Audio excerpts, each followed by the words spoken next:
I'm going to present to you over the Cultural Revolution, and it's by me. So to sum up the Cultural Revolution in a very brief way, it was led by Mao Zedong, who was the head of the Chinese Communist Party, and previously Mao Zedong had led a Great Leap Forward, or so-called Great Leap Forward, which was basically our first attempt to revolutionize China. Um, However, it did not last very long and it did not work out, and it left China in a very bad economic and political state. So the Cultural Revolution is his second go around, and it was in the last decade of his power.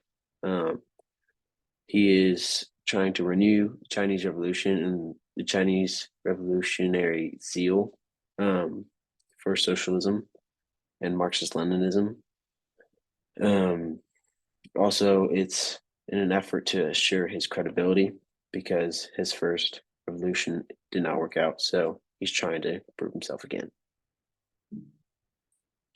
So, for some historical background, Mao Zedong founded the People's Republic of China in 1949. It was founded at the end of a civil war between the Chinese Communist Party, which was led by Mao Zedong, and the Nationalist Party. Um,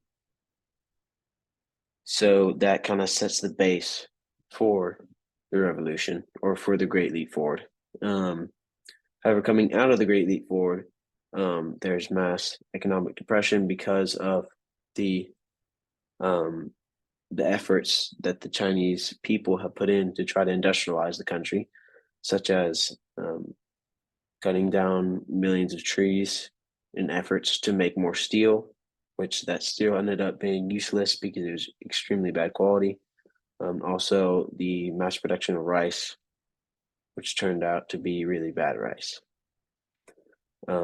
So that led to starvation. So it was also starvation and economic depression. Um, Not only that, but China has split from the Soviet Union because of ideological differences between Mao and Khrushchev. Um, and so Mao now in China as well has no help in this new revolution, and so it's all up to Mao to find his credibility and to lead a successful revolution. Um, this is the beginning of anti-rightist campaigns, which targeted intellectuals and critics of the revolutionaries. And so, yeah.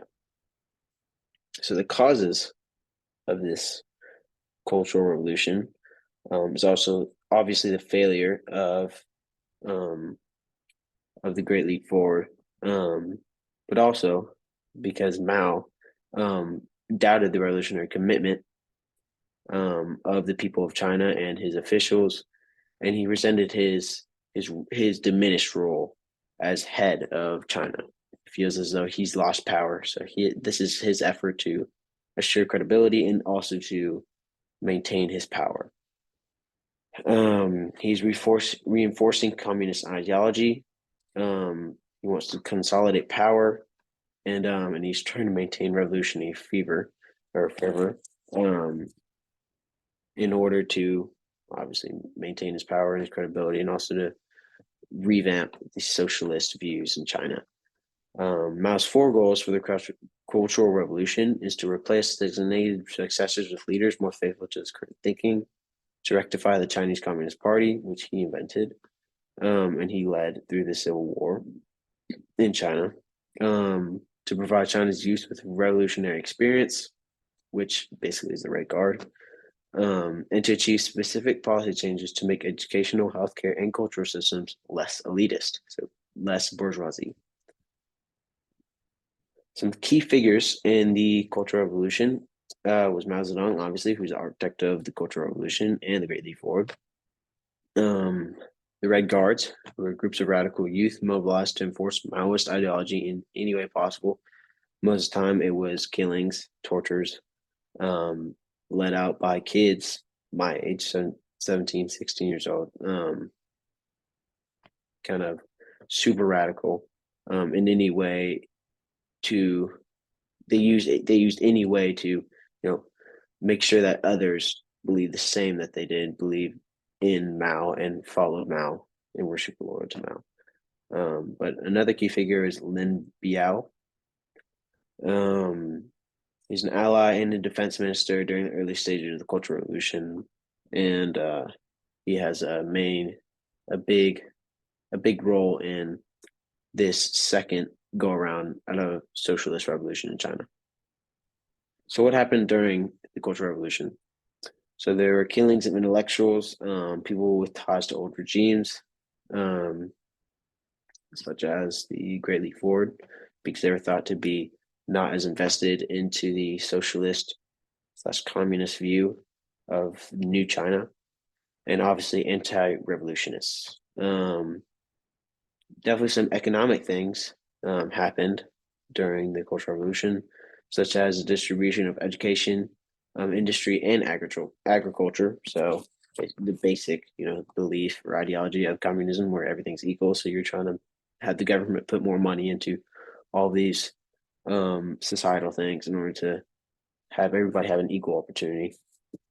The Red Guards, um, which was just the radical groups of kids that Mao kind of encouraged to kind of be the almost police of the revolution. So they were set out to destroy the four olds, which were old customs, old culture, and old habits and old ideas.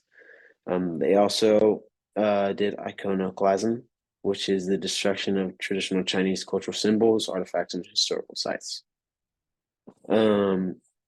During this period, there's also a change in international relations. So China and the Soviet Union split, obviously, because the Soviets moved too far away from the Marxist-Leninist ideology, which China thought to be the key essential of communism or socialism.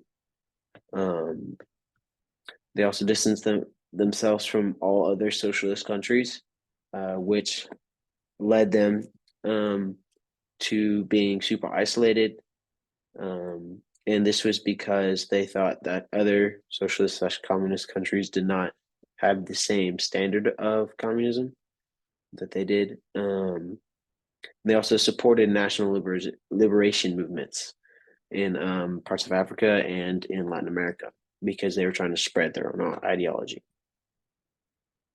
Toward the end of the Cultural Revolution, Mao loses control over the radical factions, such as the Red Guard. So they lose control over what the Red Guard is doing, and Mao needs to restore order on them because they're killing too many people and they're becoming way too radical. And it's kind of having a reverse effect on the revolution. So people don't want to join it because these Red Guards are being way too radical. They're killing way too many people. Also, Lin Biao dies. And obviously the decline of Red Guards and Biao as the ally and almost right hand man of Mao really affects his revolutionary plans. And also the establishment of the Gang of Four, which are basically just four CCP members that kind of join together to try to rule China after Mao's death in 1976. Yeah, that's it.